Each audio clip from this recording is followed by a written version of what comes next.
In 1948, a book was published that sparked the sexual revolution. Unnoticed within it were the details of the sexual abuse of several hundred children.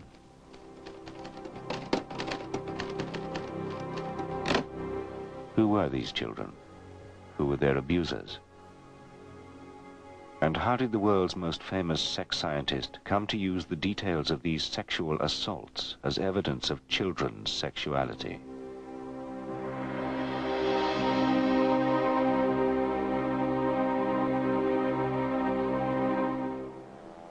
Professor Alfred Kinsey was the father of the sexual revolution.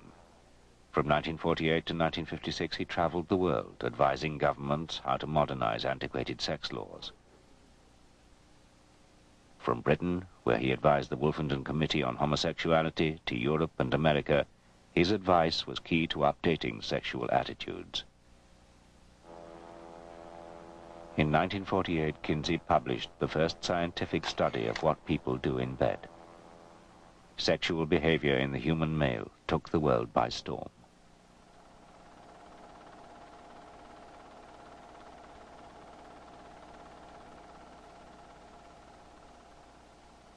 When the book came out, it simply hit America. It was compared to the atom bomb. People were rushing out to buy it. It sold something like 300,000 copies for a book almost twice as expensive as the ordinary book, and certainly 5 times as fat. All the papers had it either in the front pages or very, very big in the middle pages. All the magazines, Life, Time, had 6 or 7 page spreads about it. Before Kinsey, America had a schizophrenic attitude to sex. No matter what they did in private, in public, its citizens adhered to a strict moral code. The only sex that is sanctioned by society and its legal strictures in the 20s and 30s is sex between people who are married.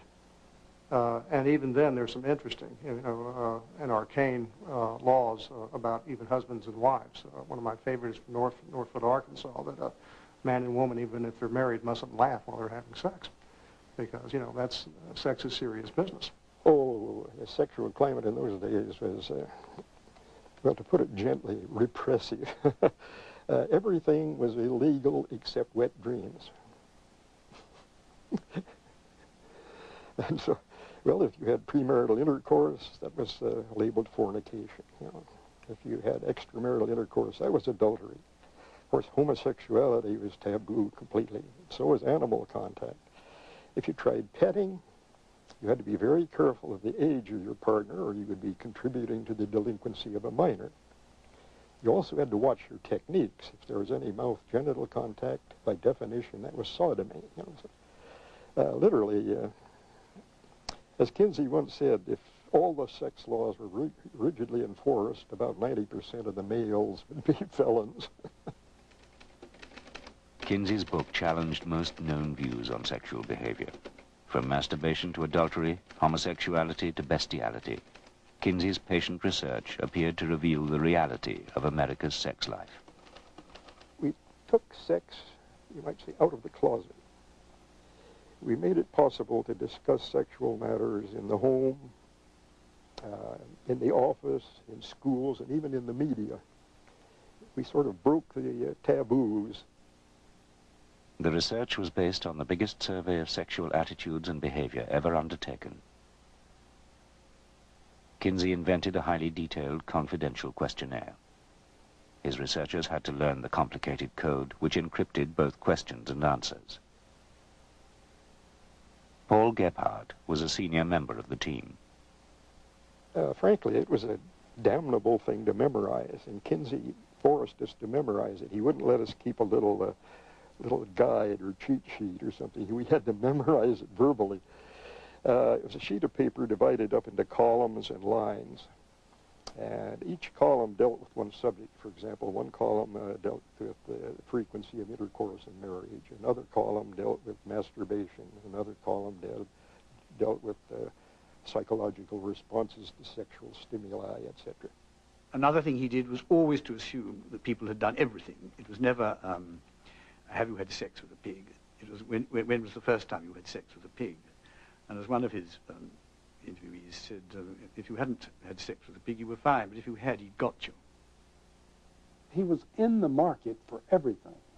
His interview system was so flexible that if you happened to surprise him with something, turned out that you were a hair fetishist or something like that, he would stop and go off on that tangent and explore it to the nth degree. But there was a dark side to the research.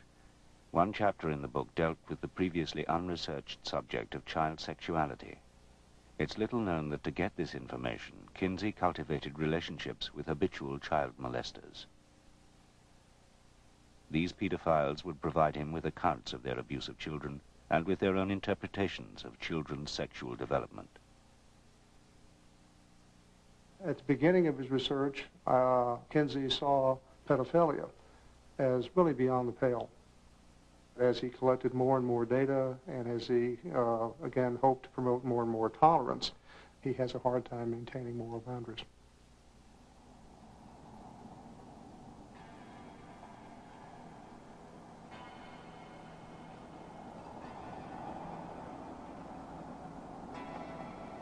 In June 1944, Alfred Kinsey left Indiana on an 1,800-mile trek across the southwestern United States.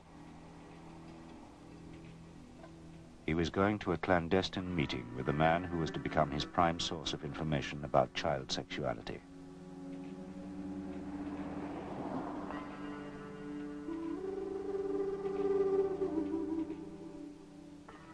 This individual was, I suppose you might say, his interest in sex was his main hobby in life. Anything was a sexual object for him. He was interested in having sex with men, women, and children and animals. And he just was curious to see what would happen.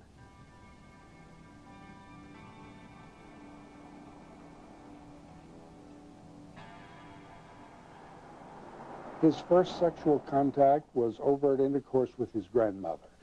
He had looked up his family tree. There were 30, I forget how many, 33 or 38 members. He had had almost all of them. He had had intercourse with hundreds upon hundreds of males and females of every conceivable age. My memory is that it's exceeded 600 for both boys and girls, and we haven't yet got to maturity.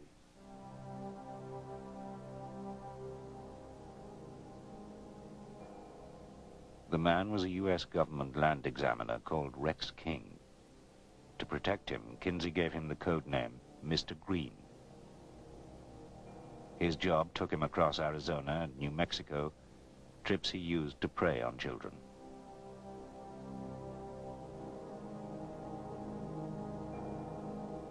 He molested at least 800 boys and girls, recording the details in explicit handwritten diaries.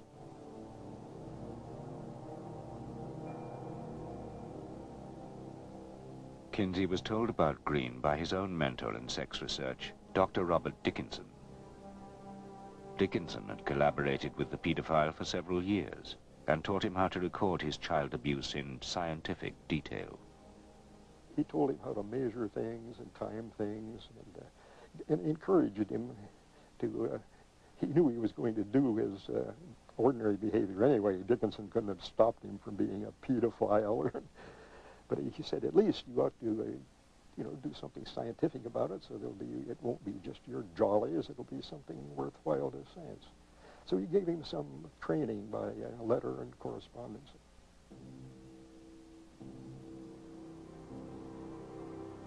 Experimented with baby. Penis 1.7 inches by 3 inches. Stiff immediately. Throbs in 3.5 minutes. Green's diaries were a highly incriminating record of 20 years of sexual abuse. But Kinsey was tantalized by the prospect of so much unique data.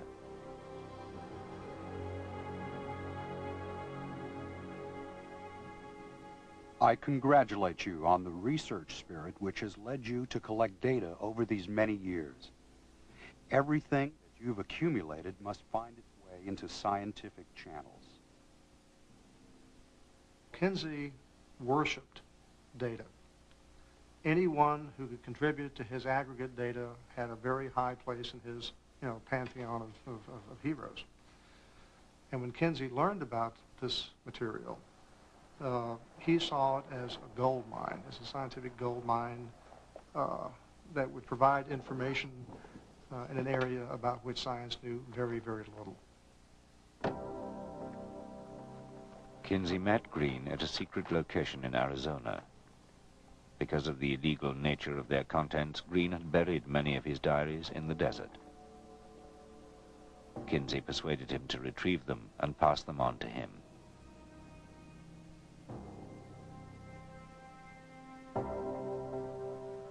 Green had been a predatory child molester for more than 20 years. So why did Kinsey agree to work with him?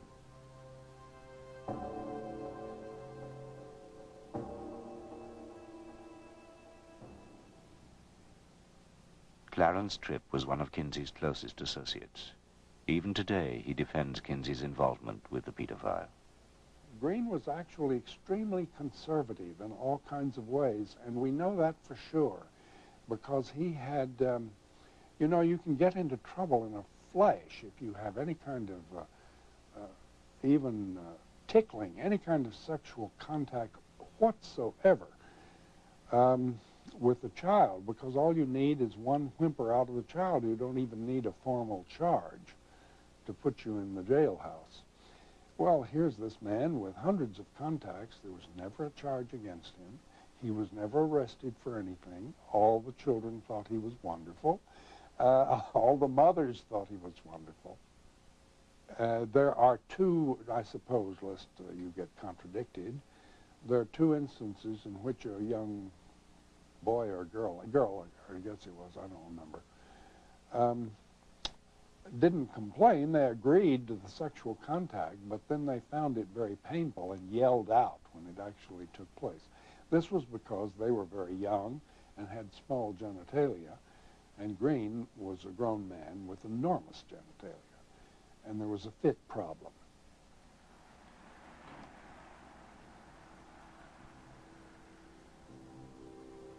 For the next 3 years, Kinsey corresponded regularly with Green. In 1948, he would publish large sections of Green's diaries in his first revolutionary book on human sexuality.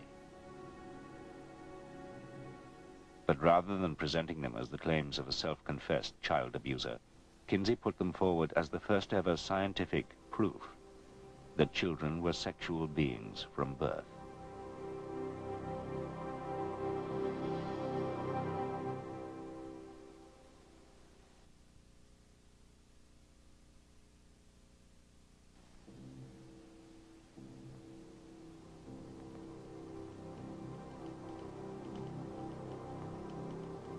When, in 1948, Alfred Kinsey's Sexual Behavior in the Human Male became an instant bestseller, no one seemed to notice the contents of Chapter 5.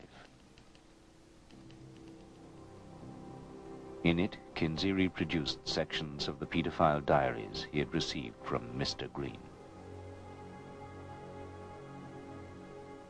First, and with no independent corroboration, he published verbatim Green's detailed descriptions of what the pedophile claimed were orgasms experienced by the hundreds of children he had abused. Extreme tension with violent convulsion, often involving the sudden heaving and jerking of the whole body, groaning, sobbing, or more violent cries, sometimes with an abundance of tears, especially among younger children. If you read those words, what he's talking about is kids who are screaming, kids who are protesting in every way they can the fact that their bodies, that their persons are being violated. The individual in question, I think, harmed in serious ways a large number of young people. Green had also carried out what he claimed were scientific experiments to determine the age at which boys were first capable of orgasms.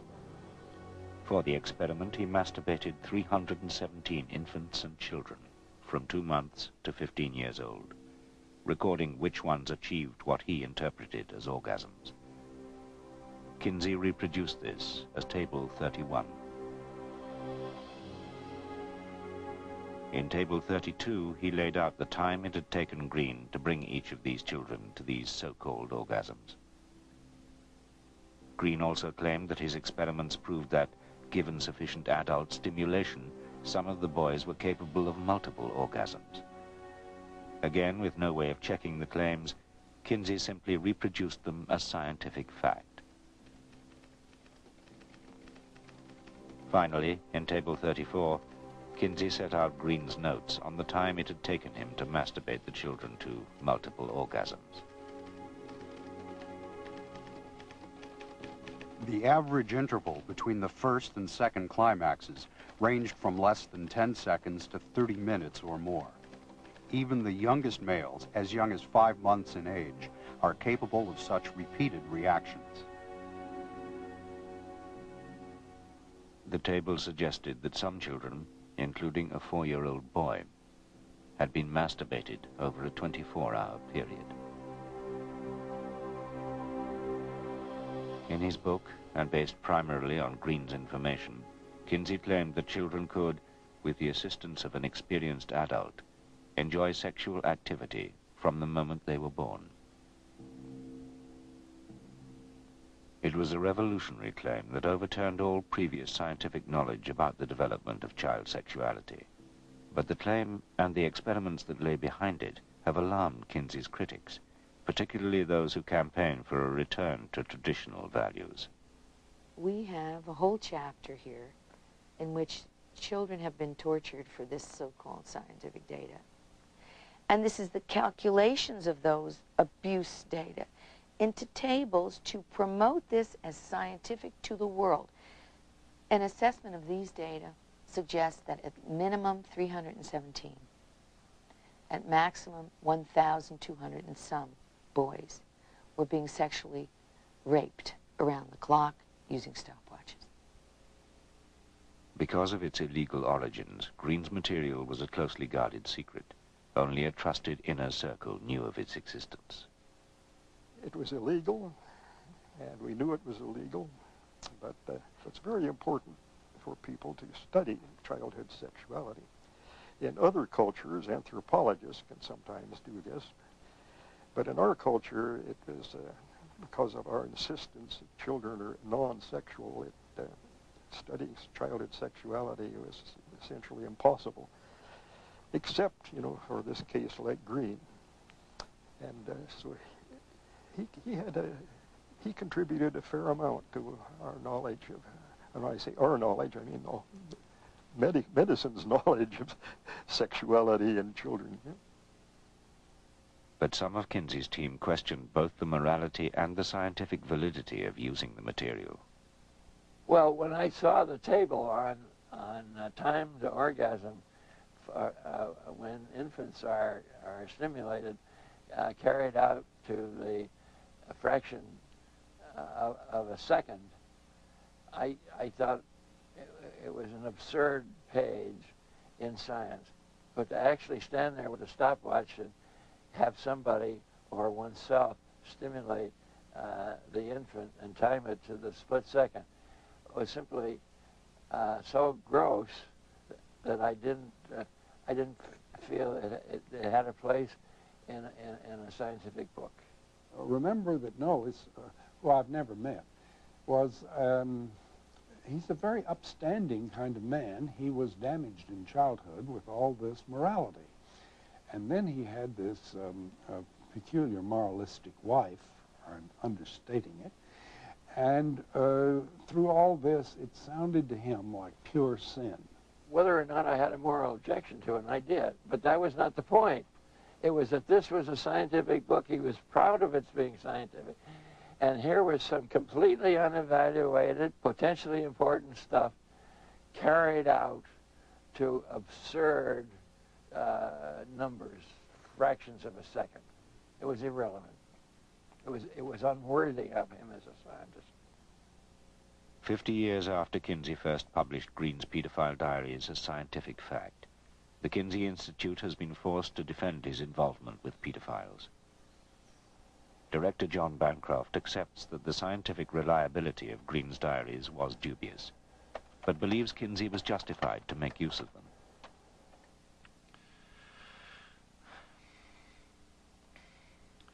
Kinsey made it clear in his writings that he saw his task as finding out as much information about sexual behavior as he could. And he sought information from wherever he could find it. He also made it very clear that he did not see it as his role as a scientist to make moral judgments. I think that Alfred Kinsey used this individual's data and shaped a chapter drawing upon it, really disgraced his discussion and elevated to the realm of scientific information, what should have been dismissed as unreliable, self-serving data provided by a predatory pedophile. How did Alfred Kinsey, a respected scientist and devoted father, become so involved with a man like Green? The answer may lie in a personal war he was fighting, a war against all moral and legal restrictions on sex, a war that had its roots in his own childhood in the slums of Hoboken, New York.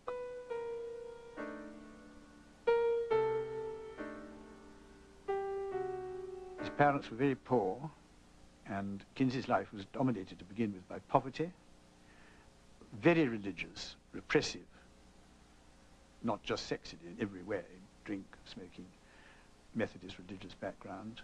The family was almost friendless. They were so religious.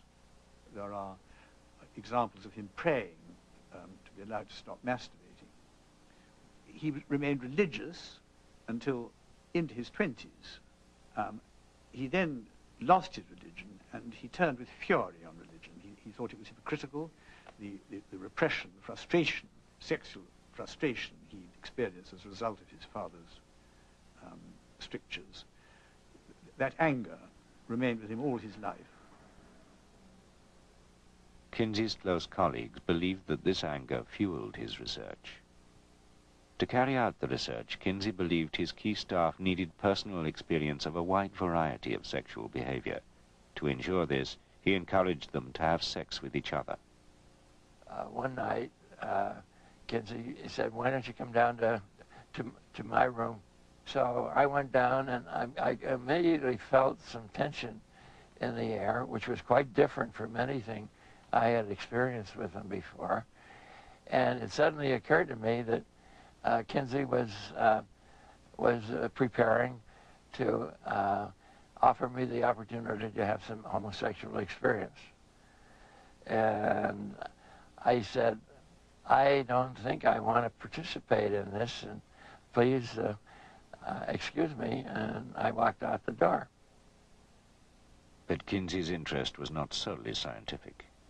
He had discovered that he was increasingly sexually attracted to men and had begun to live a double life. In public, he appeared to be a happily married, respectable academic.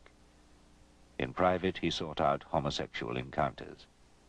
But these were illegal, and he was forced to keep them secret. On the one hand, he had a wife, he had children, he had a career as a respected college professor. On the other hand, he had sexual needs and desires that could not be met within the confines of middle-class morality. That made him, of necessity, cultivate two kind of parallel existences. The one the world saw, the one that was private, sovereign, and known only to himself. So when he builds a staff in which there is some wife swapping, when he builds a staff in which there are some gay contacts, he's doing it, I think, out of needs that are both professional and private. To satisfy these twin motives, Kinsey secretly commissioned a series of explicit sex films involving his staff and outside volunteers.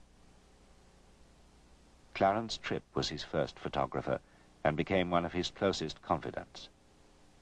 I was a photographer from 20th Century Fox, and he said, "Oh, among other things, do make me some movies. I need 2,000 orgasms." Of course, we never got to 2,000, but we got to hundreds. The types of behavior filmed kind of run the gamut. There was a lot of just heterosexual copulation. there was masturbation. There was also more than a little masochism filmed at the Institute. Kinsey, I think, wanted to use these films to, to study and to learn and to observe. That motivation was certainly there. I think also Kinsey has a personal interest in seeing the filming take place. For him, it's both satisfying emotionally, and it's also important scientifically that the filming take place. But Kinsey had begun to realize this type of sex research would take a heavy toll on both him and his staff. When Kinsey first hired me to do pictures, he said, I want to warn you of something. As soon as we get you to photographing sex every day and paying attention to sex, right, left, and center, pretty soon nothing will turn you on. Nothing in the area, nothing visual will turn you on, because you'll lose all those sensitivities. As he immersed himself ever deeper in human sexuality, the effects on Kinsey were becoming difficult to hide.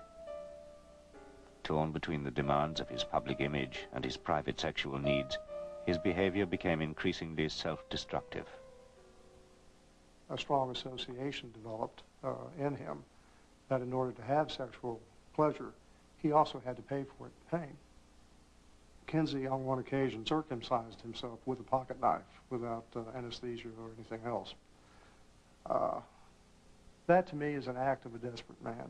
It's an act of a person whose private boundaries are starting to erode.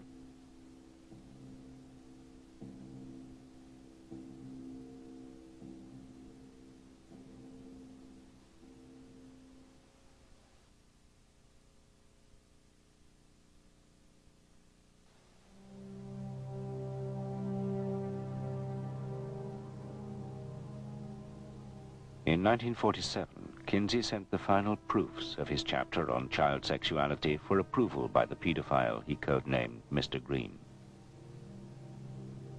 Much of it came from Green's child abuse diaries, which has called into question its value. The fact that it's only one person in itself weakens its scientific value, but doesn't remove it. We've known of a few people of this kind who have kept detailed recordings of their sexual exploits over a long period of time. To some extent, they may feel that they're justifying their sexual behavior in the process of documenting it.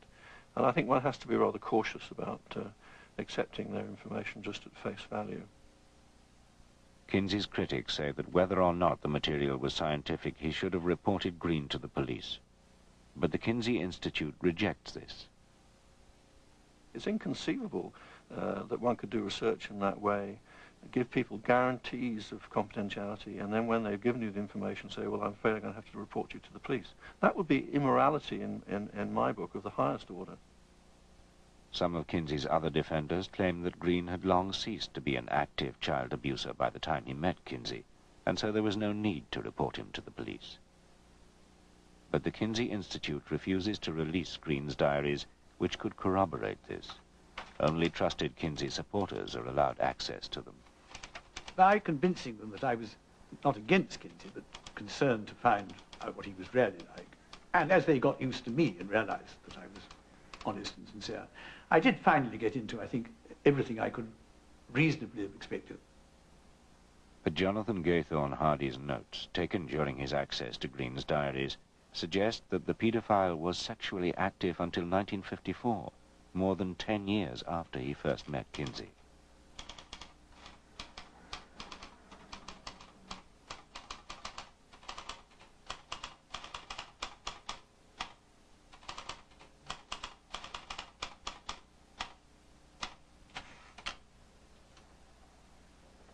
What does the highlighted piece mean? Yes. Well, you see, he may have done, but the thing is, Kinsey didn't use that information. It's quite possible that Green went on, in fact, I'm sure he did, went on having sex with everybody until then. But that was long after Kinsey had got the journals. Kinsey's critics believe his involvement with Green was morally indefensible. especially because the paedophile was probably still sexually abusing children. The only justification for defending Kinsey was that all this happened before. If Green was sexually abusing children to 1954, Kinsey's last book came out in 1953.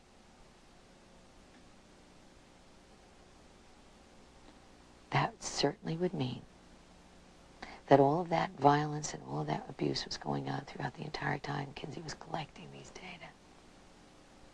Wouldn't it? Green was not the only paedophile providing information to Kinsey. We got them in prisons, a lot of them, because we had the prison records of these people. So we'd say, give us a list of everybody in San Quentin who's sent up on pedophilia charge, and we'd go after them.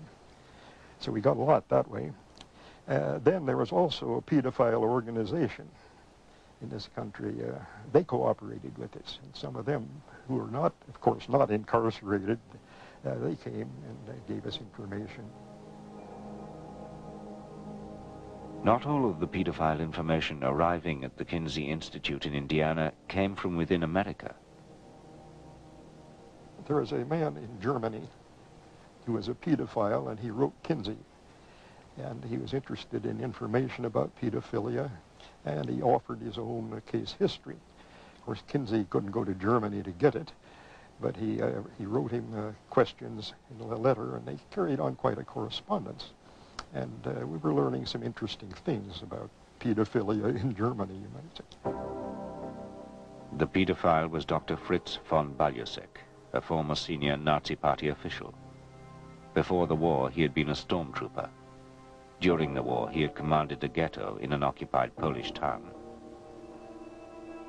During all this time, and in the years that followed, he sexually abused hundreds of pre-adolescent girls and boys. He recorded the details in pseudo-scientific diaries in which he claimed to have masturbated and penetrated the children to assist their sexual development. At Kinsey's request, von Balusek sent his diaries to Indiana. But then one of his victims was murdered. So the police were looking for pedophiles, and they ran across him and decided he was probably the murderer. And so as they went through his possessions, they found in his correspondence with Kinsey. So they said, aha, Kinsey must know all about this man. We've got to have Kinsey's testimony and whatever records this man sent to Kinsey. So they got Interpol, International Police on the thing. And they even involved the FBI and some other things. And they put an enormous amount of pressure on Kinsey to reveal this guy's, this stuff he sent. And he was also keeping a sexual diary, and they wanted his diary badly. And Kinsey said, absolutely not. This is completely confidential, and you're not going to get it. We'll destroy it before we let you have it. Von Balusek was never charged with murder, but he pleaded guilty to sexually abusing more than 30 children. At his trial, the judge criticized Kinsey for failing to report such an active pedophile to the police. It is a criticism the Kinsey Institute rejects. I think people have got to ask themselves the question, do they believe that research into sexuality should be done or should not be done? Particularly research into sexuality which might be, in some sense, illegal.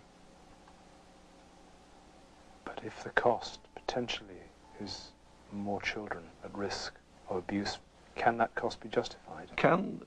Consider the cost of remaining in ignorance. Unless we know about these behaviours, we'll be in a much worse position than if we have more information about them. That was Kinsey's view. John Bancroft is adamant that Kinsey never did more than accept reports from pedophiles on their sexual activity. Kinsey didn't ask anybody to carry out any particular form of sexual behaviour. He simply asked them to let him know of their experiences they'd had. But at von Balusek's trial, an exchange between the judge and the pedophile seemed to suggest otherwise. The judge said, I had the impression that you got to the children in order to impress Kinsey and to deliver him material. And von Balusek replied, Kinsey himself asked me for that.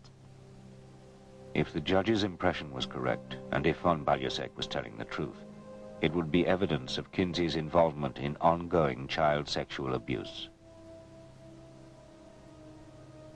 It tells me that von Balusek, who was not a sex researcher, got his directions as to how to do the, quote, scientific part of the research from Dr. Kinsey, that he was directed. Over the years, people have used their contacts with Kinsey in a variety of ways, and it's not surprising that if someone's being charged with an offence, if they can bring Kinsey's name in, they will do, in the hope that it might mitigate their case. But Kinsey was not responsible for what that man was doing, nor did he encourage it. The key to resolving Kinsey's involvement with child sexual abuse is in von Balusek's diaries, but the Kinsey Institute refuses to release them. However, for more than 15 years, Kinsey appealed to people of all sexual orientations to send him information. In at least some of these appeals, he seemed prepared to give instructions on how to record their sexual activity. Persons who have kept calendars, or who are willing to begin keeping day-by-day calendars, showing the source and frequency of their sexual outlet, are urged to write to us for instructions. So many people responded that the Kinsey Institute has never been able to catalogue their material, and today has no idea who sent in which diaries. But the Institute says it has long been expecting to hear from someone claiming to be a victim of Kinsey's pedophile correspondence.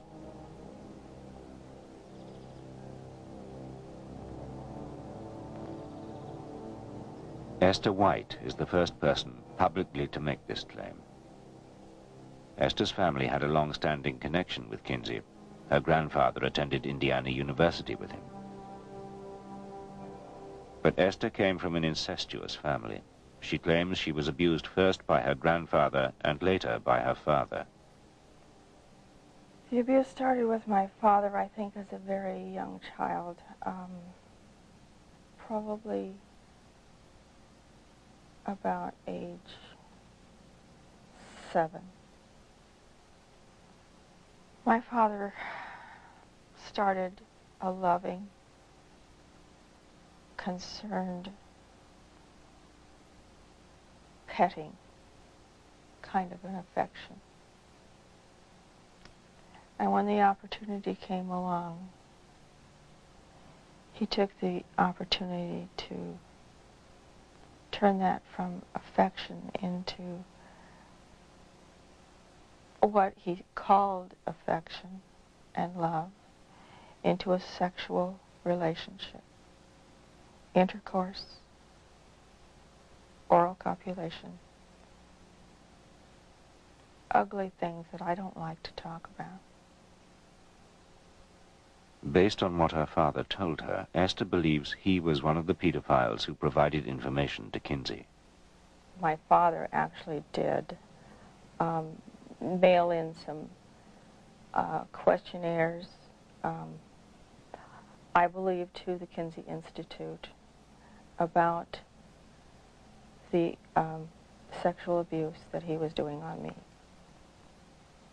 At the very peak of when all the abuse was going on, there was a paper in a brown envelope, and it was kind of halfway out of the envelope.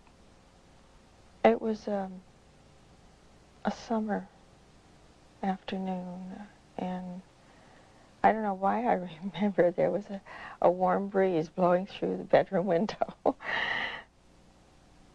The envelope had blown a little bit, and I went to put it back on the dresser, and I saw that there were questions there. And it was a whole series of questions with little boxes in front of them. And I read one of the sentences, and I didn't know one of the words. And so I asked my father, what is O-R-G-A-Z? Oh, he said, that's orgasm. And he continued to explain to me what an orgasm was. And then I realized why he was looking at his watch. because he was telling me to let him know when I felt an orgasm.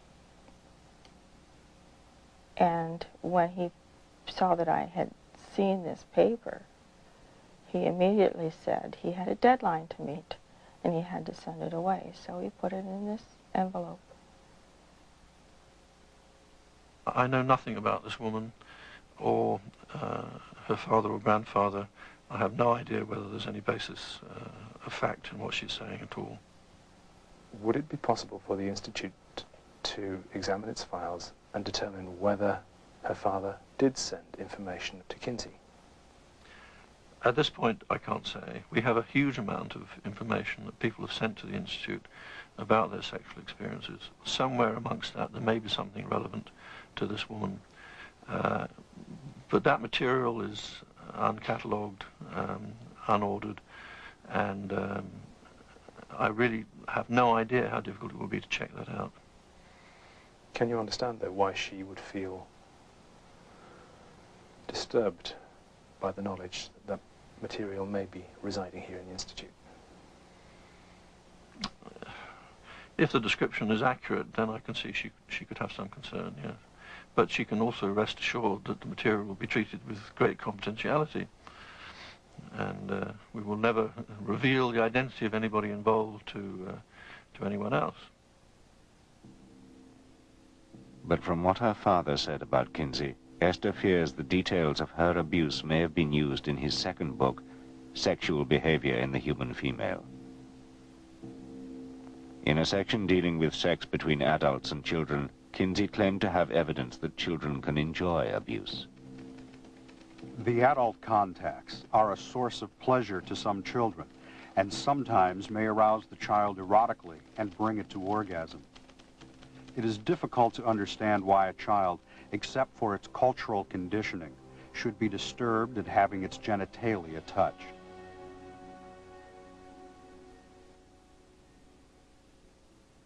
But for Esther, some memories are so painful they stand out even 50 years later. My school was going to have a little operetta. When I got on stage, I was so scared because I knew what was going to happen on the way home.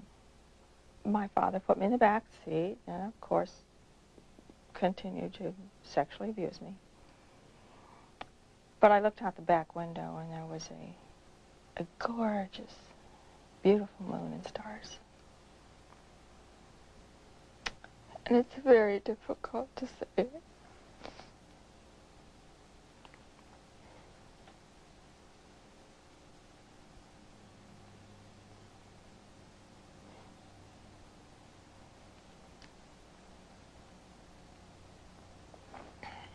I'm sorry.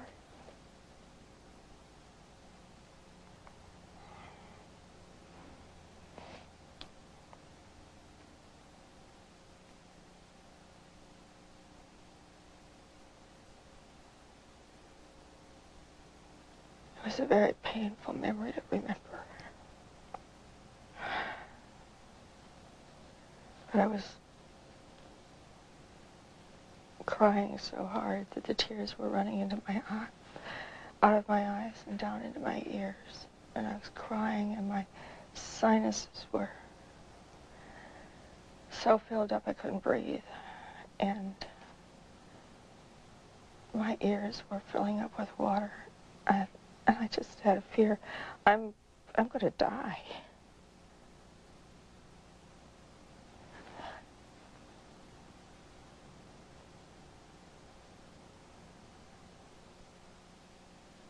Surely the way to get information on children's sexuality is not by asking men who have a vested interest in saying children are sexual and they enjoy being sexual. Nobody has said that the best way of getting information about childhood sexuality is by talking to paedophiles. Kinsey didn't say that. He simply reported some information of that kind because he thought it was worthy of consideration. Based on Kinsey's writings, he approved fully and wholly of adult-child sexual interactions, what he called play or interactions. Not only that, he recommended that adults could effectively aid children in better sexual lives. by giving them quote-unquote orgasms at a very early age. Without help from more experienced persons, many pre-adolescents take a good many years to discover masturbatory techniques that are sexually effective.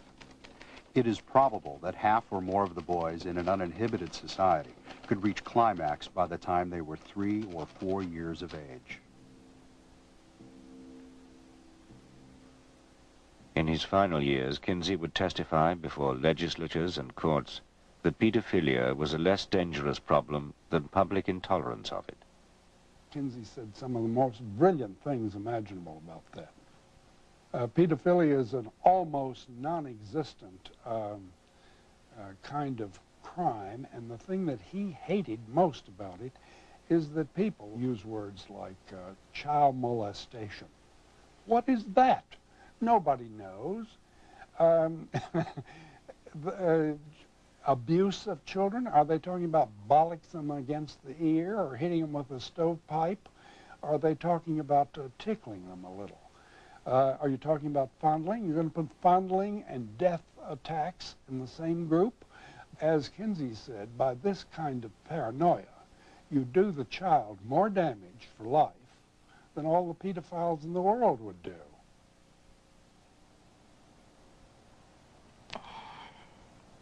Pedophiles are very sad people. I think the fact that they're even taking the information from a pedophile perpetuates the abuse. It glorifies it to that pedophile. Esther White wants an independent inquiry into Kinsey's involvement with pedophiles, and an investigation of the child abuse diaries still locked inside the Institute. Those archives need to be opened up so people can understand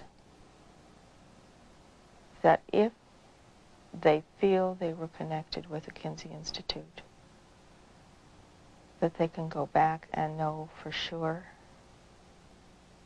But Kinsey's surviving colleagues say their original promises of confidentiality make this impossible. We were asking people to put their careers and their marriages on the line by talking to us. To ask them to place that much trust in us, we had to be absolutely trustworthy. We were willing to go to jail if need be, or destroy the records if need be. We've thought about that on several occasions. What, destroying the records? Yeah. Because I even thought about it recently when some of the politicians started getting interested in the Institute. There was a senator from Texas that wanted a congressional investigation of the Institute and its records. Then there was a local senator in Indiana, Burton. He wanted the Institute investigated. You know, they all said, "Oh, you probably have, case histories of sex criminals, and we'd like to get those records so we could catch these people," that sort of thing. And when they start talking like that, then we seriously think, what would happen if we started facing court orders, or if search people came in with a warrant to seize what we had? Yeah, so we've made precautions. What sort of precautions? I mean, all we have to do is destroy the code and some card files, and that does it. Then the case histories are absolutely unreadable. The Kinsey Institute says it will not destroy its records. It is republishing both of Kinsey's original volumes, including all the material provided by pedophiles. They're going to be republished. I would like to stop that. I don't know how to do it, but I would like to do that.